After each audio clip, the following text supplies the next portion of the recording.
Good evening. Welcome to PoliticIt podcast. Tonight we have Chris Wilson, Senate District 2. Yes. Yeah. I mean, I'm 3, you're 2. Yeah. We just started at the top of the state and worked down. Well, right? I tried to get Senator Sandel. I wanted to be number 1, but he got. Well, you know, when you're the guy, you know, doing the work, you get your choice, you get right? the choice. In fact, I think that's why they started numbering it different. Yeah. Which made it so we could buy new signs, right? Yes. That was great. Well, some of us maybe did. Some of us just used old signs. Yeah. I actually put my big signs. I actually put a 3 over the 19 that used to be there. But so nice to have you back, Chris. Well, this is awesome. I appreciate it. Yeah, it's fun. It's fun to sit down and talk.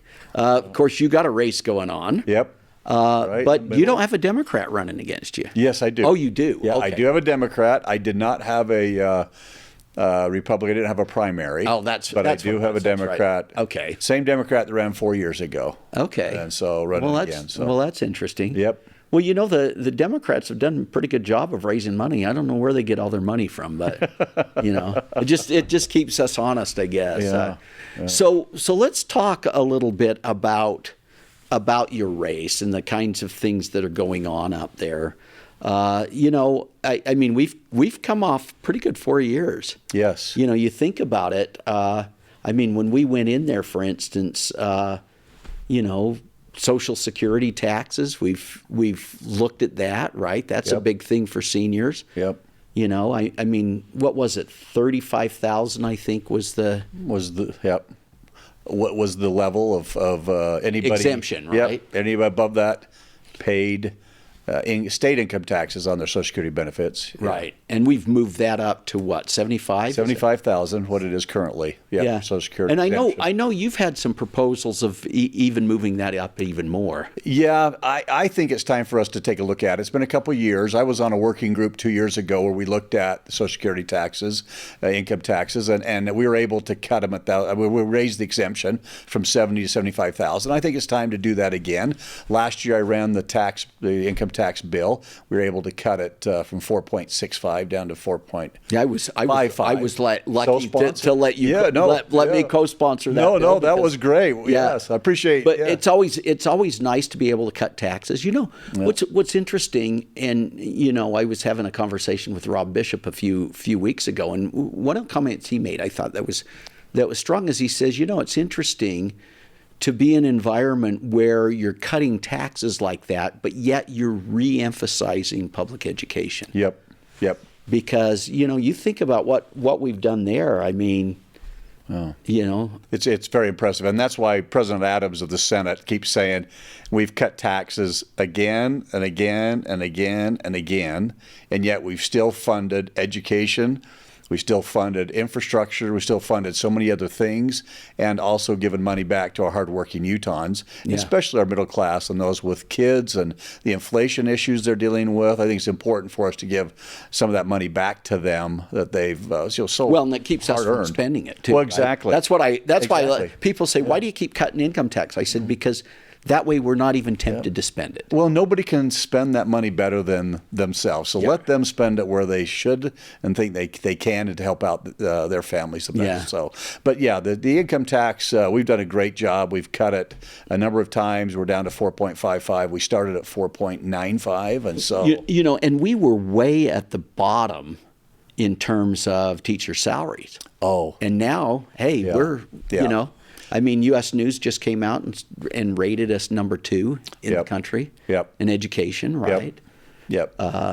And Wallet Hub just came out with a study, and they ranked the teachers in the state of Utah as either, I think, number 3 or 4 in the country, and they had 7 or 8 different categories of ranking why they put Utah as number 3 or 4. We do a great job.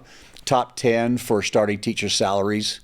We're in the about 20. Well, you know, the good thing, the last big teacher raise, one of the things that I really liked about it is that we gave a lump sum to every teacher. Yep. Which $6,000. Yeah. Which really helped the starting teachers, right? Yeah. That was a significant raise for starting teachers, and you know, first and second, third year teachers, right? Yeah. That was a significant raise if you looked at, you know, the percentage of their salaries. Another great bill that Representative Karen Peterson did was the stipend for student teachers. And she was she asked me, and it was an honor for me to be the Senate sponsor, where we do a stipend for student teachers coming out. Before they didn't have the money. Yeah, well, talk about that, because I think if people really understand what that was, they would see how significant it was. Yeah, it was a great thing. We were able to set aside $8 million, and student teachers coming out, just been graduating. Usually what they do is they had to pay not only the housing, those types of things, where they were at. Yeah, because they had to go money. somewhere. Yeah, they didn't have any money. They weren't paid as the student taught. Then they had all these expenses. So great bill. Like I said, Representative Peterson, Karen did a great job. Was able to get $8 million, and we were able to set aside so people can apply for a stipend. And that way, a lot of student teachers had to wait a year, 6 months, a year to make money so that they would be able to student teach. Well, now they can completely, right out of college, they can go right into student teaching, which will help our workforce and hopefully get more teachers, in our school systems. And so it was a great bill. I talked to her just last weekend. We're going to have to do a few little tweaks to it, she said, but so far it's been a very, very helpful and a great program. And like I said, there's going to be a couple things we're going to have to do. Well, that was invaluable for kids just coming out of the university. It was a big deal. It was a big deal. When that bill came up, I thought this is a really good idea because kids, I mean, they're already in debt going to school, right? Yep. And now they had to go out and they had to student teach, but they didn't get any money for it. They basically had to pay rent. Yeah, and they even had to pay to student teach. So this was a great bill. In fact, it's one of those things where you look at it going, gosh, why didn't we do this years ago? Well, Chris, there's this thing out too that people say, well, yeah, but Utah, we still spend less per student than almost everywhere. Yeah. Well, that's kind of misleading. How can you have teachers that are at the top? Yep. In salaries, right? Especially starting ones. Yep. But yet you can say, well, the amount we spend per student. Yeah. Well, and one thing about it, let me first state that we have the best teachers in the country. I really believe that. Best administrators. And I had a daughter of mine who was a student aide. So she went into the elementary schools, and they do a great job there. I mean, all aspects of our education, we have great, wonderful employees, and like I said, teachers are the best. But when in this category, when they put them number I think it was third in the country, that Wallet Hub did, that was one of them that they looked at. As one of them was the students to teacher ratio, and we still need some work on that. We're still a little bit higher than probably where we'd like to be, but our teachers have just done a great job. We have a lot more kids. Yes, right? We have a lot more kids, and we are able, because we're consolidated with our schools across the Wasatch Front. We have more kids in buildings than what a lot of states that are more rural or open or far across their states. They have more expenses with their buildings and stuff, but we're able to just a great value we get from our teachers in our public education. And in 2020, when you and I got elected, the total public education budget was $5.4 billion. Okay, the projected budget for public education for 2025 is $8.3 billion. So that's how much it's increased since you and I have been in the legislature. Now, it was a team effort. It's all been a high priority. So one thing that we've put a priority on public ed. Public ed's been a priority.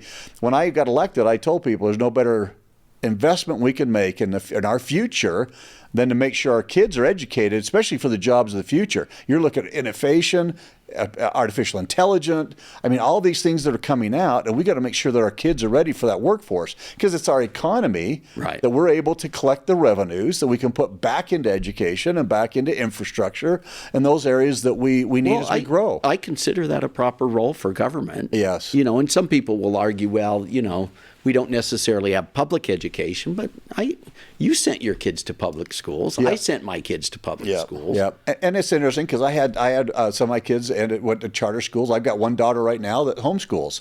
I think it should be up to the parents what they think is best for their kids. And my daughter that does homeschooling, she does an amazing job. And there's amazing courses. There's groups now to help support parents that are educating their home educated kids. And so it was amazing as I was talking to her the resources available these days. And like I said, she's a dedicated mom, does an amazing job. And I do. It is easy to know when you do have the cutest grandkids out there. Yeah. So as we all think we have. Yeah. Well, hey, Chris, we're going to take a break. And come perfect. Back. Okay. Thank you. Welcome back to PoliticIt. We've got Chris Wilson with us, Senate District 2, up for re-election. Yep. And so, during the break, we talked a little bit about some of these things that are happening up there. I mean, I know you were quite involved with the food pantry stuff. Yeah. Yep. I mean, you have very strong conservative credentials, but why do you do stuff like this with the food pantry and the mental health stuff that you've done? Let's talk a little bit about those. Well, I've been a supporter through my business, Wilson Motor Company, for a number of years to the food pantry. We've donated money based on the number of sales we've had, usually in November or December, and we've donated that money to the food pantry. And a few years ago, I was able to be the runner-up for the National Car Dealer of the Year award, and they gave me, I think it was $6,000, and I donated all that to the food pantry. So I've been a big supporter of the food pantry, know how important it is up in Cache Valley. We have some families, especially now with the inflation issues, they're really struggling.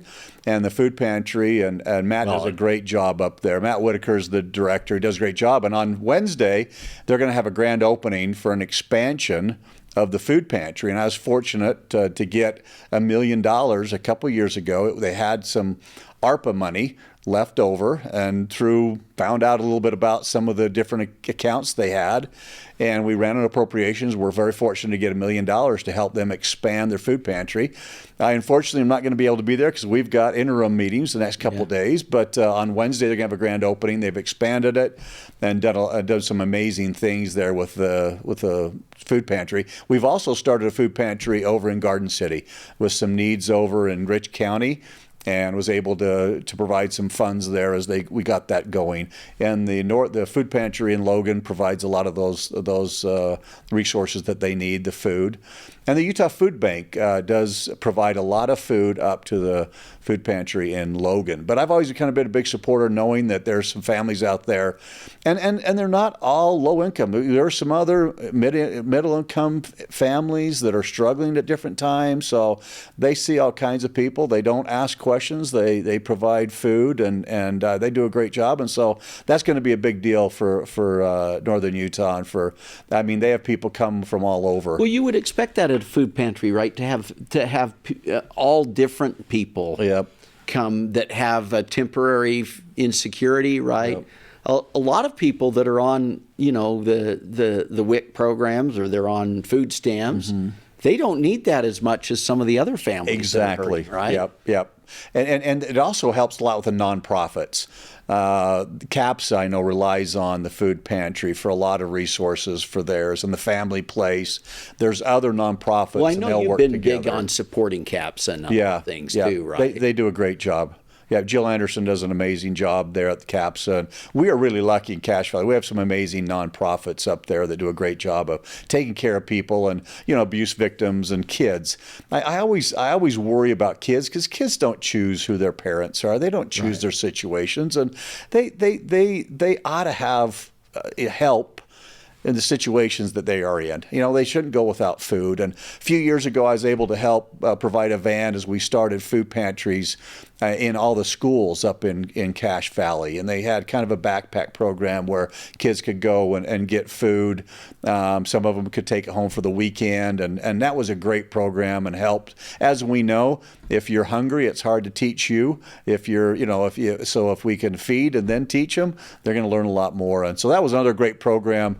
A couple of years ago, the food pantry was involved and was able to get a van to provide for them to take food around to the food pantries in schools. And I know you were very helpful in Weber County for us with this transitional housing Yes. we did through Family Promise.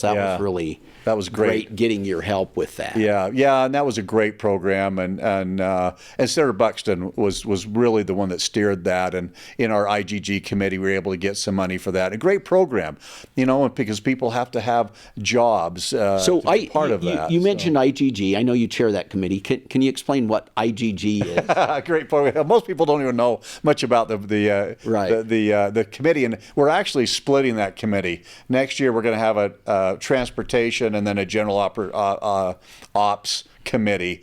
They split them. But anyway, right now it's infrastructure and general government.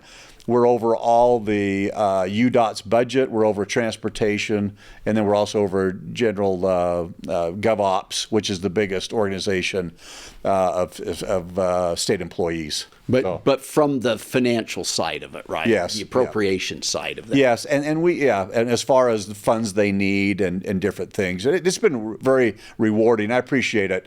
President Adams was very good to me to give me that as a freshman, brand new. Yeah, so the thing is, though, you've got a financial mind, and I think we need that. Well, right? It was fun. And the other thing that I'm very proud of is we're going to get started next spring on our mental health receiving center. It was something we were able to get funded a year ago. Representative Steve Elison on the behavioral health bill, he asked me to be the Senate sponsor. And we were able to have a mental health receiving center, which is a great place for people who are in mental crisis, and that'll be built in Logan, and with the Bear River Mental Health Department. Beth Smith's been great.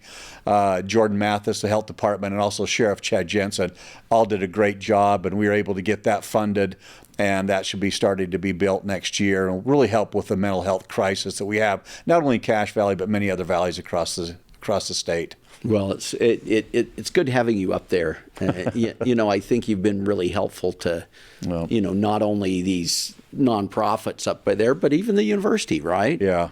Yep. You've worked pretty closely with Utah State and some of the things that are needed. I mean, there's and I like the balance you have in understanding what the proper role of government is. I mean, we started talking about education, which we can both agree is a priority for. Yeah. Yep.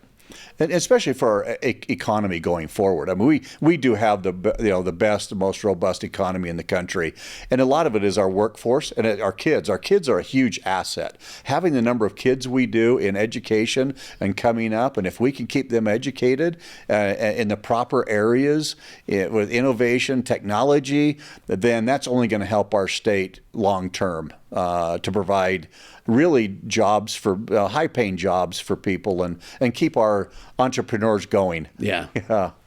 Well, I mean, we're coming down to the end. Election coming up pretty soon. What would be your final? I mean, we're about out of time. So what would be your final pitch to voters? Well, I think the main thing is every vote counts. It's kind of nice as we are during the cycle of a presidential election. So I think my district last time was 93% of the people that were registered voted. I think the main thing now we need to do is get people registered. When you look at the number of people registered, I think there's 45,000, maybe a little bit more in my district. Well, I've got 120,000 people. So we got a lot of people that still aren't engaged, but the people that are engaged or that are registered, I think are engaged, and I'm grateful for that. But being on a presidential cycle helps get people out to vote. Right. So. Yeah, I'm very pleased to have that cycle because we get people out, and I think that's the most important thing. Yeah, very good. Well, we're out of time. Well, thank you, John. Appreciate it. This has been great. Thanks for being in here. And appreciate the invite. We'll see you guys next week. All right. Thank you.